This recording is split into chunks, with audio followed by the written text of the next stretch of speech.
Hello friends, welcome to Bloom Kitchen Tamil. இந்த video நம்ம பார்க்க போற ரெசிபி ராகி அடை. ரொம்ப ஹெல்த்தியான பிரேக்ஃபாஸ்ட். இப்போ இருக்கிற நம்ம உலகத்துல அவசரமா வர்க்குக்கு போகணும், எனக்கு டைம் கிடையாது அப்படிலாம் திங்க் பண்றப்ப சீக்கிரமா நம்ம அம்மா நம்மளோட பாட்டி எல்லாம் இந்த அடையை தட்டுற மாதிரி இல்லாம கொஞ்சம் வித்தியாசமா நம்ம செய்ய போறோம். காரசாரமா ரொம்ப டேஸ்டியா வாசனையா இருக்கும் இந்த ராகி அடை. இது எப்படி செய்யுதுன்னு பார்க்கலாம். இது செய்யறதுக்கு ஒரு 7 ல இருந்து 8 காஞ்ச மிளகாய் எடுத்துருக்கேன். ஒரு 8 பல் பூண்டு, 1 ஸ்பூன் பெருஞ்சீரகம். இதை கொஞ்சமாக தண்ணி ஊற்றி நல்லா ஃபைன் பேஸ்ட்டாக அரைச்சி எடுத்துன்னு வந்துடலாம். இங்கே பாருங்க, நல்லா ஃபைன் பேஸ்ட்டாக அரைச்சி எடுத்துன்னு வந்தாச்சு. இப்போ 2 கப் ராகி மாவு எடுத்துருக்கேன். இது நான் வீட்டில் அரைச்ச மாவு தான். தேவையான உப்பு சேர்த்துடலாம். இது வெதுவெதுப்பான தண்ணி, ரொம்ப ஹீட் பண்ணாமல் கொஞ்சம் வெதுவெதுன்னு இருக்கிற தண்ணி.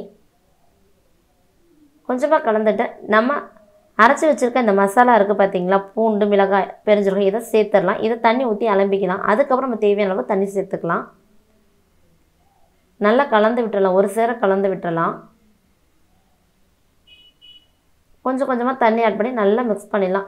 இதை கட்டியாக பிசைஞ்சு அடை தட்டி போட இப்போ இருக்கிற டைமிங்லாம் ஒத்து வராதுங்க. கொஞ்சம் திக்கான கன்சிஸ்டன்சியில் கரைச்சிட்டு நம்ம பருப்பு அடையெல்லாம் எப்படி ஊற்றுவோம் இல்லையா, அந்த மாதிரி நம்ம ஊற்றிக்கலாம். ரொம்ப சிம்பிள், சீக்கிரமே செஞ்சிடலாம். இதை இந்த கன்சிஸ்டன்சியில் மாவை கலந்து வச்சுக்கலாம்.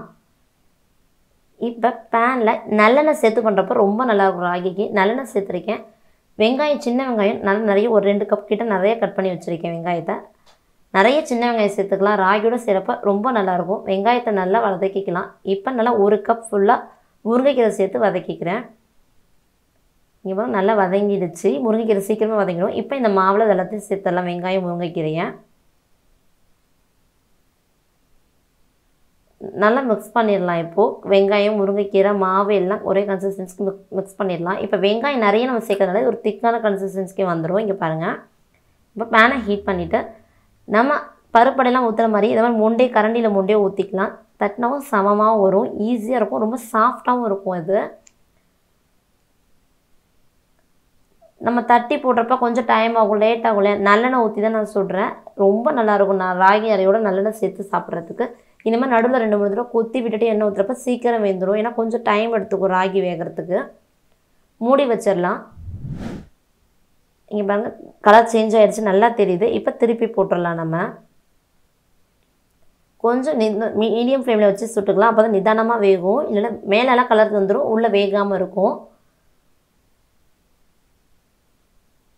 நல்லா திருப்பி விட்டு நல்லா இதுவாகிடுச்சு. நம்ம 2 பக்கமே நல்லா கலர் வந்துடுச்சு. இப்போ எடுத்துடலாம். இதோட சைடிஷாக வச்சு சாப்பிட்ட தேங்காய் சட்னி இல்லை பூண்டு பொடி ரொம்ப நல்லாயிருக்கும். நான் இன்றைக்கி தேங்காய் சட்னி தான் செஞ்சுருக்கேன். நம்ம எப்போயுமே நார்மலாக வெங்காயமும் முருங்கைக்கீரையும் தான் சேர்த்து செய்வாங்க. இந்த பூண்டு, பெருஞ்சீரகம், மிளகாயெல்லாம் அரைச்சி சேர்த்து செய்கிறப்ப வாசனை ரொம்ப நல்லாயிருக்கும். அதிலே காரம் இருக்கும். வாசனை பூண்டு பெருஞ்சீரக வாசனைலாம் சேர்ந்து கீரையோட ரொம்ப சூப்பராக இருக்குங்க. எவ்வளோ சாஃப்டாக இருக்குது பாருங்கள், ரொம்ப சாஃப்டாக இருக்கும். இந்த ரெசிபி நீங்கள் ட்ரை பண்ணி பாருங்கள். ட்ரை பண்ணிவிட்டு உங்களோட கமெண்ட்ஸ் எங்களுக்கு சொல்லுங்கள். தேங்க்ஸ் ஃபார் வாட்சிங்.